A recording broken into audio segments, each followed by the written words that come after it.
আজকে রান্নার জন্য হাঁড়িতে তেল দিয়ে দিলাম। একটা পেঁয়াজ মাঝারি সাইজের, তারপর ব্লেন্ড করে রাখা মশলা। এখানে আমি পরিমাণ মতো আদা, রসুন, জিরা, 2-3টা কাঁচামরিচ ব্লেন্ড করে নিয়েছি।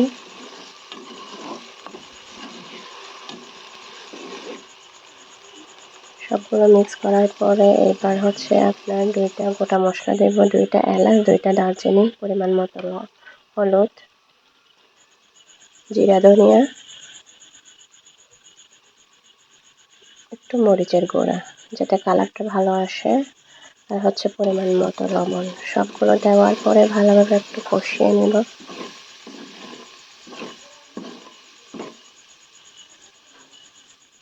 এই পর্যায়ে সামান্য পরিমাণে পানি দিয়ে দিব যাতে মশলাগুলো কষানোর সময় পুড়ে না যায়।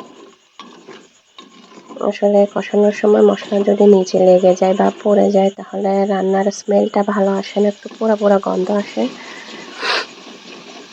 কালারটা জাস্ট ওয়াও, অনেক ভালো কালার আসছে। এবার মাংসগুলো দিয়ে দিব।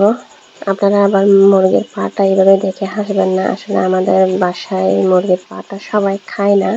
এভাবে দিলে হচ্ছে কি আপনার মানে যে খায় সে একটু সুবিধা হয় আর কি, খোঁজার জন্য মুরগির পাটা বেছে খেতে পারে আর কি। এবার মাংসগুলোর সাথে মশলাগুলো ভালোভাবে কষিয়ে নেওয়ার পরে আপনার এই যে একটু যখন নিচে সামান্য লেগে আসবে, আপনার কালারটা অনেক ভালো আসছে। এই মুহূর্তে আমি একটু মানে কষিয়ে নেওয়ার পরে হচ্ছে আপনার পানি দিয়ে দিব।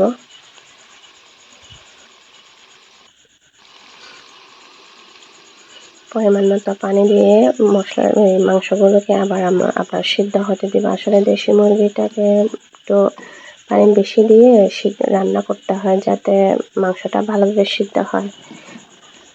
এই মুহূর্তে হচ্ছে আপনার কেটে রাখা চাল কুমড়াটা দিয়ে দিব।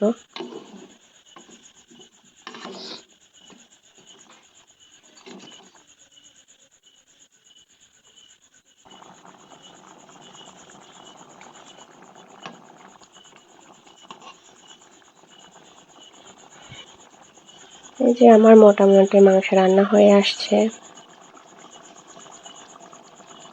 দেখতেই পাচ্ছেন আপনারা, অনেক সুন্দর একটা কালার আসছে।